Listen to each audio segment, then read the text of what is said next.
जय हिंद दोस्तों, आपका स्वागत है आपके official YouTube channel energetic mirror 2.0 में। 16 मार्च का करंट अफेयर लेकर मैं तैयार हूं। क्या आप भी तैयार हैं? तो चलिए शुरू करते हैं। आपकी जानकारी के लिए बता दूं कि इस सेशन में PIB, all India radio, Indian express, economic times, the Hindustan times, business standard, the Hindu and other sources से सिलेक्टेड न्यूज कलेक्ट करके कंपाइल की जाती है जो आपके एग्जाम के लिए रिलेवेंट हो। तो चलिए बढ़ते हैं अपने इंस्पिरेशनल कोट की तरफ। आज का इंस्पिरेशनल कोट है, हर सुबह एक नई शुरुआत है, एक नया आशीर्वाद, एक नई आशा, ये एक परफेक्ट दिन है क्योंकि ये भगवान का उपहार है। जैसा कि आप सभी को पता है, इस सेशन में एमसीक्यू डिस्कस होते हैं, जो भी रिसेंटली न्यूज रही होती हैं उन पर बेस्ड, एंड देन इसके बाद में करंट न्यूज का डिस्कशन होता है। तो चलिए बढ़ते हैं अपने एमसीक्यू की तरफ। फर्स्ट एमसीक्यू आ रहा है, which city has been ranked as the most liveable cities in the category of cities with less than 1 million population in the government's ease of living index 2020। किस शहर को सरकार की ईज ऑफ लिविंग इंडेक्स 2020 में 1 million से कम आबादी वाले शहरों की श्रेणी में सबसे अधिक योग्य शहरों के रूप में स्थान दिया गया है? Option are Silvassa, Bhubaneswar, Gandhinagar, Shimla. Dear, बात हो रही है लेस देन 1 मिलियन की। 1 मिलियन से दो तरह की लिस्ट आई थी, एक में 1 मिलियन से अबव की बात थी, एक में लेस देन 1 मिलियन की बात थी। तो लेस देन 1 मिलियन की बात हो रही है, तो लायबल सिटीज में भाई टॉप किसने किया है? तो बढ़ते हैं राइट ऑप्शन की तरफ। तो राइट ऑप्शन है आपका शिमला, ऑप्शन डी शिमला। शिमला को सरकार ने ईज ऑफ लिविंग इंडेक्स 2020 में 1 मिलियन से कम आबादी वाले शहरों की श्रेणी में सबसे अधिक रहने के योग्य शहरों में स्थान दिया है। नेक्स्ट एमसीक्यू आ रहा है, which of the following has won the champion publisher of the year 2020 at South Asian digital media award? निम्नलिखित में से किसने दक्षिण एशिया डिजिटल मीडिया पुरस्कारों में वर्ष 2020 का चैंपियन प्रकाशक जीता है? Options are Penguin, Random House India, News 18, Lokmat, Hindu समूह, हार्पर कॉलिंस पब्लिशर्स। तो राइट ऑप्शन है ऑप्शन सी, हिंदू समूह। हिंदू समूह ने WAN इफ्रा द्वारा दिए गए दक्षिण एशियाई डिजिटल मीडिया पुरस्कारों में वर्ष 2020 का चैंपियन प्रकाशक जीता है। नेक्स्ट एमसीक्यू आ रहा है, which of the following countries signed an agreement with India for procurement of defence material and equipment? निम्नलिखित में से किस देश ने रक्षा सामग्री और उपकरण की खरीद के लिए भारत के साथ एक समझौते पर हस्ताक्षर किए हैं? Options are Vietnam, Malaysia, Indonesia, Philippines. तो राइट ऑप्शन है आपका ऑप्शन डी फिलीपींस। भारत ने रक्षा सामग्री और उपकरणों की खरीद के लिए कार्यान्वयन स्वास्थ्य व्यवस्था नामक फिलीपींस के साथ एक प्रमुख समझौते पर हस्ताक्षर किए। नेक्स्ट एमसीक्यू आ रहा है भाई, which state government has collaborated with IBM to provide free skills training to the youth? किस राज्य सरकार ने युवाओं को मुफ्त कौशल प्रशिक्षण प्रदान करने के लिए IBM के साथ सहयोग किया है? Options are Assam, UP, Goa, Sikkim. Right option है आपका ऑप्शन सी, गोवा। गोवा सरकार ने युवाओं को मुफ्त कौशल प्रशिक्षण प्रदान करने के लिए IBM के साथ सहयोग किया है। नेक्स्ट एमसीक्यू आ रहा है, the Indian women's trap team won silver at ISSF shotgun world cup was defeated from which team? ISSF shotgun विश्व कप में भारतीय महिला ट्रैप टीम ने रजत पदक जीता। किस टीम से हार गई? किस टीम को हराकर रजत पदक जीता है भाई? किसने? भारतीय महिला ट्रैप टीम ने। सॉरी, क्वेश्चन ये है कि महिला ट्रैप टीम हार गई है तभी रजत पदक जीता है, जिस टीम से हारी है उसने गोल्ड जीता है। तो वो कौन सी टीम है? ऑप्शंस आर चाइना, फ्रांस, रूस, ईरान। तो राइट ऑप्शन है आपका ऑप्शन सी, रूस। भारतीय महिला ट्रैप टीम ने ISSF शॉटगन विश्व कप में रजत पदक जीता। रूस से हार गई थी तभी रजत जीता, अगर रूस से जीत जाती तो गोल्ड मेडल जीतती। नेक्स्ट एमसीक्यू आ रहा है, which of the first 3 states are in the list of land records digitization index 2021? पहले 3 राज्यों में से कौन भूमि रिकॉर्ड डिजिटलीकरण सूचकांक 2021 में 21 की सूची में है? Options are West Bengal, Kerala, Orissa. तो चलिए बढ़ते हैं राइट ऑप्शन की तरफ। राइट ऑप्शन है आपका ऑप्शन बी, मध्य प्रदेश, पश्चिम बंगाल और उड़ीसा। Madhya Pradesh, west Bengal and Orissa. भूमि रिकॉर्ड डिजिटलीकरण सूचकांक 2021 की सूची में पश्चिम बंगाल, उड़ीसा के बाद मध्य प्रदेश और दूसरे वर्ष के लिए शीर्ष प्रदर्शनकर्ता के रूप में उभरा है। भाई सूची में पश्चिम बंगाल, उड़ीसा के बाद मध्य प्रदेश, ठीक है, उड़ीसा के बाद मध्य प्रदेश, यानी कि फर्स्ट प्लेस पर कौन है? वेस्ट बंगाल है, सेकंड प्लेस पे उड़ीसा है और थर्ड प्लेस पे आपका मध्य प्रदेश है। चलिए बढ़ते हैं नेक्स्ट एमसीक्यू आ रहा है, which state government has decided to develop 3 model villages in Indo Tibetan China border? किस राज्य सरकार ने भारत तिब्बत चीन सीमा क्षेत्रों में 3 मॉडल गांवों को विकसित करने का निर्णय लिया है? देन अभी रिसेंटली न्यूज है, डिस्कस की थी मैंने। तो राइट ऑप्शन आपका क्या होगा? Options are Uttarakhand, Himachal Pradesh, Sikkim, Arunachal Pradesh. तो राइट ऑप्शन है आपका ऑप्शन डी, अरुणाचल प्रदेश। अरुणाचल प्रदेश सरकार ने भारत तिब्बत चीन सीमा क्षेत्रों में 3 मॉडल गांवों को विकसित करने की पहल की है। भाई 3 मॉडल गांव विकसित किए जाएंगे, कहां पर? बॉर्डर पर। नेक्स्ट एमसीक्यू आ रहा है, which bank has partnered with the national payment corporation of India and the umbrella entity for digital payments in India to launch RuPay soft POS. किस बैंक ने रुपे सॉफ्ट पॉस लॉन्च करने के लिए भारत में डिजिटल भुगतान के लिए राष्ट्रीय भुगतान निगम और छाता इकाई के साथ भागीदारी की है? ऑप्शंस आर आईसीआईसीआई, एसबीआई भुगतान, एलआईसी, एक्सिस। राइट ऑप्शन है आपका ऑप्शन बी, एसबीआई भुगतान, SBI payments. The National Payment Corporation of India (NPCI), the umbrella entity for digital payments in India, and SBI Payments have partnered to launch RuPay Soft POS. National Payment Corporation of India के द्वारा भाई NPCI का full form आपको पता ही है, national payment corporation of India, Bharat में digital भुगतान के लिए छाता इकाई अम्ब्रेला एंटिटी और एसबीआई पेमेंट्स ने रुपे सॉफ्ट पॉस लॉन्च करने के लिए भागीदारी की। चलिए बढ़ते हैं, नेक्स्ट एमसीक्यू आ रहा है, which Indian university has emerged as the best institution in the 11th edition of the QS world university ranking. QS विश्वविद्यालय रैंकिंग के 11वें संस्करण में कौन सा भारतीय विश्वविद्यालय सर्वश्रेष्ठ संस्थान के रूप में उभरा है? Options are IIT Bombay, IIT Delhi, भारतीय विज्ञान संस्थान, Indian Institute of Science, IIM Ahmedabad. तो राइट ऑप्शन है आपका option A, IIT Bombay. The Indian Institute of Technology Bombay has emerged as the best institution of the QS world university ranking. भाई one liner question बहुत ही पूछा जाता है कि क्यूएस वर्ल्ड कौन सा एडिशन था, तो एडिशन भी ध्यान रखेंगे भाई, 11th एडिशन था। क्यूएस वर्ल्ड यूनिवर्सिटी रैंकिंग में टॉप किसने किया है? तो आईआईटी बॉम्बे ने किया है। तो नेक्स्ट एमसीक्यू आ रहा है, who has conducted a successful flight test of solid fuel detected ramjet technology. Solid fuel detected management तकनीकी का सफल उड़ान परीक्षण किसने किया है? Options are DRDO, ISRO, NASA, SpaceX. Right option है आपका ऑप्शन ए, डीआरडीओ। रक्षा अनुसंधान और विकास संगठन ने सॉलिड फ्यूल डक्टेड रैमजेट तकनीकी का सफल उड़ान परीक्षण किया। डियर एसएफडीआर का फुल फॉर्म ध्यान रखिएगा, सॉलिड फ्यूल डिटेक्टेड रैमजेट यहाँ पे आपका मेंशन है, तो इसका फुल फॉर्म ध्यान रखिएगा। एब्रीविएशंस जो भी पूछे जाते हैं एग्जाम में, स्टैटिक पोर्शन, वो भी कहीं ना कहीं करंट से ही रिलेट कर रहा होता है, ठीक है, तभी उसकी एग्जाम में आने की पॉसिबिलिटीज क्या हो जाती हैं? बढ़ जाती हैं। तो ये थी आज के एमसीक्यूज। अब हम बढ़ते हैं आज की न्यूज की तरफ, देखते हैं आज हमारे लिए कौन सी न्यूज़ इंपॉर्टेंट होने वाली हैं। तो चलिए बढ़ते हैं अपनी न्यूज की तरफ। तो फर्स्ट न्यूज आ रही है एसबीआई से, भाई स्टेट बैंक ऑफ इंडिया से पहली न्यूज आ रही है। State Bank of India has topped the ministry of electronic and information technology की बात हो रही है भाई, MTI, ministry of electronic and information technologies ने digital payment score card launch किया है for the 3rd consecutive month. लगातार तीसरे महीने 64 करोड़ के transactions on the unified payment interface platform and a user base of 13.5 crore. भाई यूनिफाइड पेमेंट इंटरफेस के platform पे ये 3 मंथ्स का डेटा निकल कर आया है, 64 करोड़ के ट्रांजैक्शंस हुए हैं एंड यूजर बेस है जिसका 13.5 crore. The country's largest bank processed 66 crore transactions through its digital platforms, which are 67% of its total transaction value. SBI accounts for a fourth of all mobile banking transactions in the country, and its net banking is used by over 8.5 crore customers and has the highest traffic in its segment. Times of India से ये news ली गई है भाई, यहाँ पे data बहुत important होने वाला है। कंट्रीज का लार्जेस्ट बैंक ने 636 करोड़ के ट्रांजैक्शंस किए हैं बाय डिजिटल प्लेटफॉर्म। चलिए हिंदी में भी आपके लिए ये कंटेंट अवेलेबल है। स्टेट बैंक ऑफ इंडिया ने इलेक्ट्रॉनिक और सूचना प्रौद्योगिकी मंत्रालय के डिजिटल भुगतान स्कोर कार्ड को लगातार तीसरे महीने में यूनिफाइड पेमेंट इंटरफेस पर 64 करोड़ लेन देन और 13.5 करोड़ के उपयोगकर्ता आधार के साथ शीर्ष पर रखा है। देश के सबसे बड़े बैंक ने अपने डिजिटल प्लेटफॉर्म के माध्यम से 636 करोड़ लेन देन की प्रक्रिया की, जो उसके कुल लेन देन मूल्य का 67% है। एसबीआई देश के सभी मोबाइल बैंकिंग लेन देन का 1/4 हिस्सा है और इसकी शुद्ध बैंकिंग का उपयोग 8.5 करोड़ से अधिक ग्राहकों द्वारा किया जाता है और इसके सेगमेंट में सबसे अधिक ट्रैफिक होता।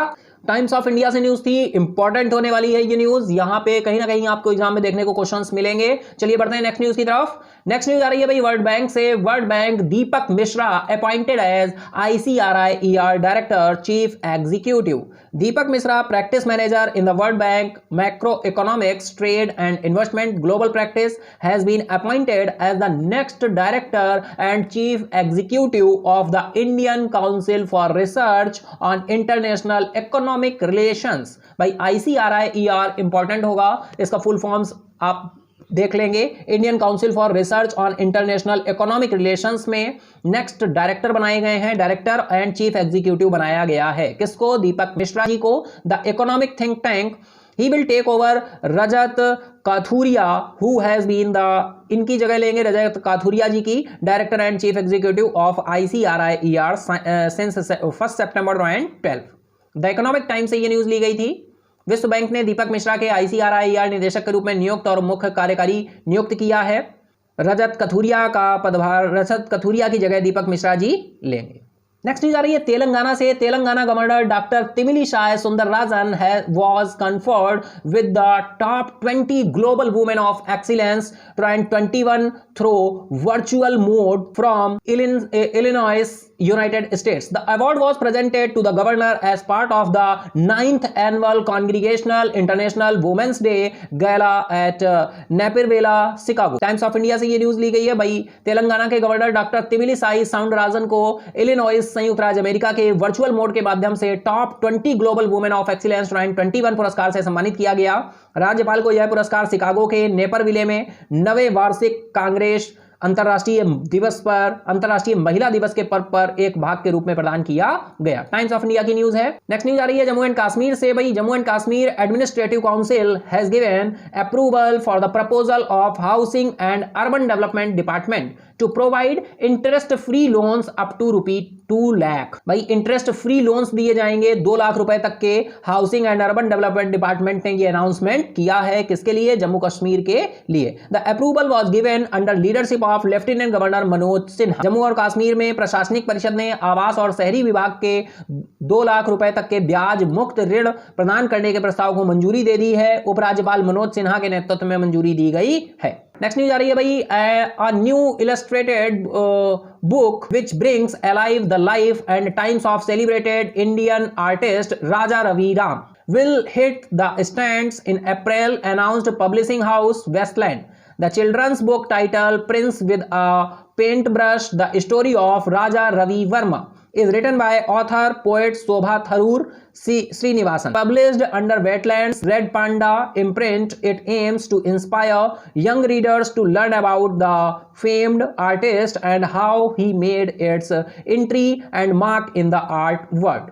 द हिंदुस्तान टाइम्स से ये न्यूज ली गई है। एक नई सचित्र पुस्तक जो प्रसिद्ध भारतीय कलाकार राजा रवि वर्मा के जीवन और समय को जीवंत करती है। वेस्टलैंड की घोषणा की। Prince with a paint brush, the story of Raja Ravi Varma नामक बच्चों की पुस्तक लेखक कवि शोभा थरूर श्रीनिवास द्वारा लिखी गई है। भाई डायरेक्टली आपको ये ध्यान रखना है, लेखक हैं, कवि हैं शोभा थरूर श्रीनिवास, जिन्होंने prince with a paint brush the story of a Raja Ravi Varma के नामक एक बुक लिखी है। वेस्टलैंड की पी रेड पांडा छाप के तहत प्रकाशित। इसका उद्देश्य युवा पाठकों को प्रसिद्ध कलाकार के बारे में जानने के लिए प्रेरित करना है और उन्होंने कला की दुनिया में अपनी प्रविष्ट और छाप कैसे बनाई। नेक्स्ट न्यूज आ रही है ministry of road transport and highway से अनाउंस किया है भाई new scheme with the objective of promoting tourism and increasing state revenues. The new set of rules will be known as All India Tourist Vehicle Authorization and Permit Rules 2021. The new scheme was announced in the light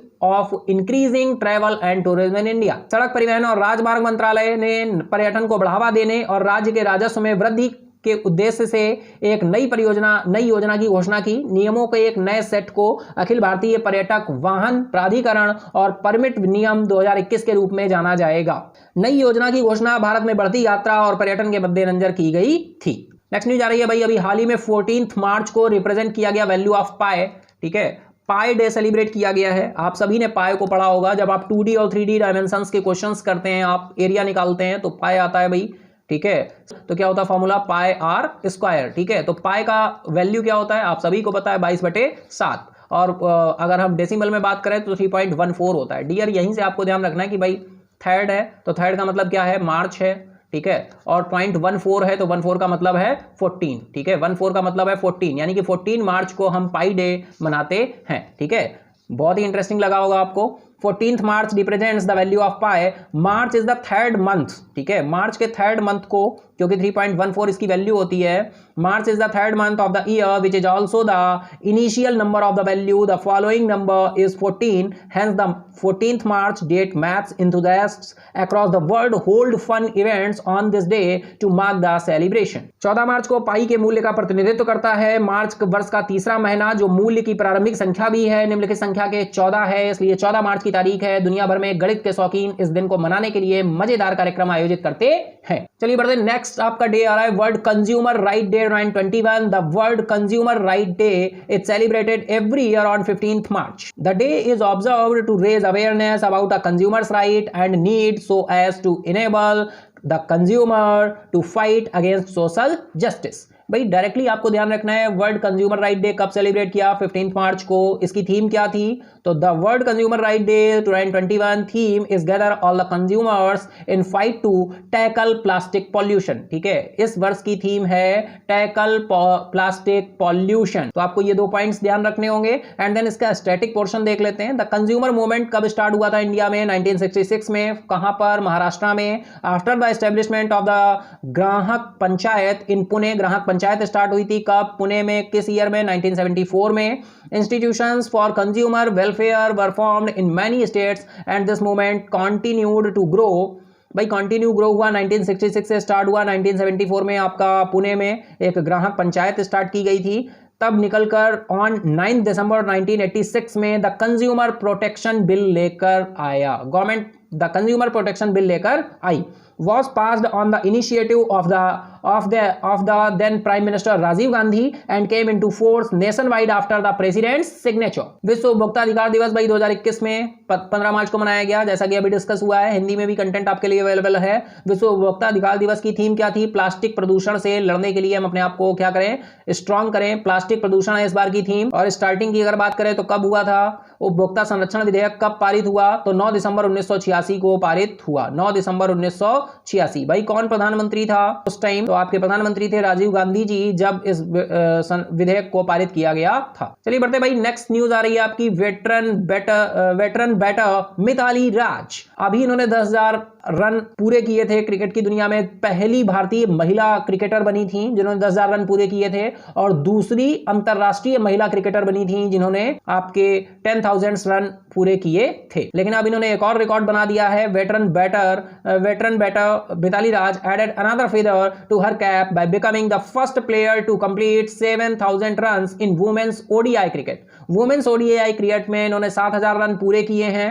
अनुभवी बल्लेबाज मिताली राज ने महिलाओं की एक दिवसीय cricket में 7,000 run पूरे करने वाली पहली खिलाड़ी अपनी टोपी में एक और पंख जोड़ा। चलिए बढ़ते हैं भाई, नेक्स्ट न्यूज आ रही है। द 27-year-old इंडियन फेंसर, ठीक है, Indian fencer Bhavani Devi has created a history and has become the first Indian fencer to qualify for olympic in women's individual sabre. The fencer find her place in the Tokyo olympic by the adjusted official ranking method on 14th March 2021।